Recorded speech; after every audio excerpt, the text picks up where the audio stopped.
নমস্কার বন্ধুরা। যেসব বন্ধুরা যুবশ্রী প্রকল্পের নাম নথিভুক্ত করার জন্য অ্যাপ্লিকেশন করেছিলেন তাদের ওয়েটিং লিস্ট কিন্তু প্রকাশিত হয়েছে। এই ওয়েটিং লিস্টে আপনার নাম আছে কি না তা আপনি কীভাবে চেক করবেন।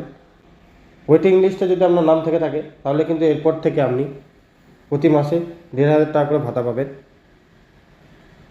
এই ভাতা পাওয়ার জন্য আপনার পরবর্তী স্টেপে কী কী কাজ করতে বাকি আছে, সে কাজগুলি কীভাবে করতে হবে সমস্ত কিছু দেখাবো আজকের এই ভিডিওটির মাধ্যমে। তো ভিডিওটি অবশ্যই মনোযোগ সহকারে শুরু থেকে শেষ পর্যন্ত দেখবেন। চ্যানেল নতুন হলে সাবস্ক্রাইব করতে ভুলবেন না এবং এই ভিডিওর লিঙ্কটি সবারই সাথে শেয়ার করবেন। প্রথমে আপনাকে চলে আসতে হবে এমপ্লয়মেন্ট ব্যাঙ্ক অফিসিয়াল ওয়েবসাইটে। তার জন্য আপনাকে সার্চ করতে হবে employmentbank.wb.gov.in। এই লিখে সার্চ করলে আপনাকে এমপ্লয়মেন্ট ব্যাঙ্কের অফিসিয়াল ওয়েবসাইটে ভিজিট করানো হবে। আপনাদের সুবিধার্থে এর লিঙ্ক ডেসক্রিপশন বক্সে আমি দিয়ে রেখেছি, সেখান থেকে আপনারা সরাসরি চলে আসবেন। তারপর পেজকে একটু স্ক্রল করবেন। স্ক্রল করার পর এখানে একটা অপশান পেয়ে যাবেন নিউ যুবশ্রী ওয়েটিং লিস্ট, এর ওপর আপনি ক্লিক করবেন। এর ওপর যখন আপনি ক্লিক করবেন আপনার একটি পিডিএফ ডাউনলোড হবে, সেই পিডিএফটাকে আপনি ডাউনলোড করে নেবেন। ডাউনলোড করার পর পিডিএফটি আপনার সামনে এরকম শো হবে। এখানে আপনার নাম দেখতে পারবেন, তারপর এনরোলমেন্ট দেখতে পারবেন, তারপর আপনার ডিস্ট্রিক্ট বা জেলা দেখতে পারবেন, তারপর সাব ডিভিশন দেখতে পারবেন। এখান থেকে আপনার নাম কীভাবে বের করবেন, যদি আপনি কম্পিউটার থেকে চেক করেন তাহলে একটি ফাইন্ড বলে অপশান পাবেন। সেই ফাইন্ডে আপনার নাম কিংবা এনরোলমেন্ট নাম্বারটি লিখলে আপনার নামটি শো হবে। যদি নাম না শো হয় জানবেন না আপনার নাম আসেনি।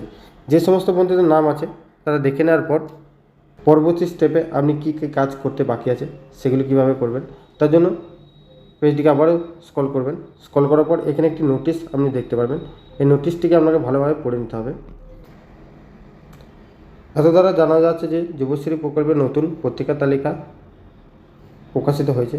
উক্ত তালিকাটি এমপ্লয়মেন্ট ব্যাঙ্ক ওয়েবসাইটে ভিউ যুবশ্রী লিস্ট লিঙ্কটিতে ক্লিক করলেই পাওয়া যাবে।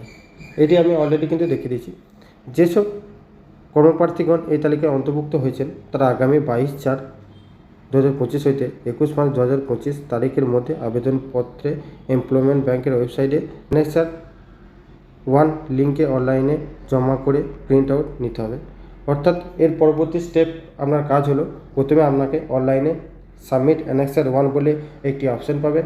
সে সাবমিট অ্যানেক্সার 1টিকে আপনাকে অনলাইনে ফিল আপ করে সাবমিট করতে হবে। সাবমিট করার পর তার রিসিভ কপি আপনাকে প্রিন্ট আউট বের করে নিতে হবে। প্রিন্ট আউট বের করে নেওয়ার পর উক্ত অ্যানেক্সার 1 প্রিন্ট আউট এবং অ্যানেক্সার 2 এবং পাসবুক অন্যান্য প্রয়োজনীয় নথিপত্র যেমন Aadhaar card, voter card, ration card সহ আগামী 2/6/2025 থেকে 11/6/2025 তারিখের মধ্যে সংশ্লিষ্ট এমপ্লয়মেন্ট এক্সচেঞ্জ অফিস ভ্যালিডেশনের জন্য জমা করতে হবে।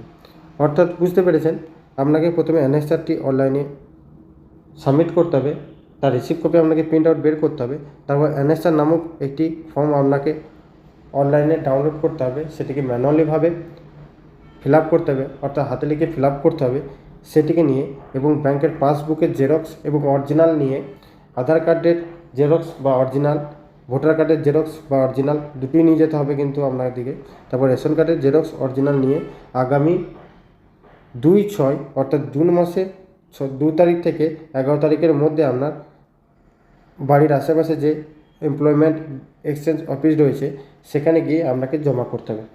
জমা করার পর আপনার অ্যাপ্লিকেশানটি টোটালি সাবমিট হয়ে যাবে। তার পরের মাস থেকে কিন্তু আপনারা যুবশ্রী টাকা পেতে থাকবেন সরাসরি আপনার ব্যাংকের অ্যাকাউন্টে।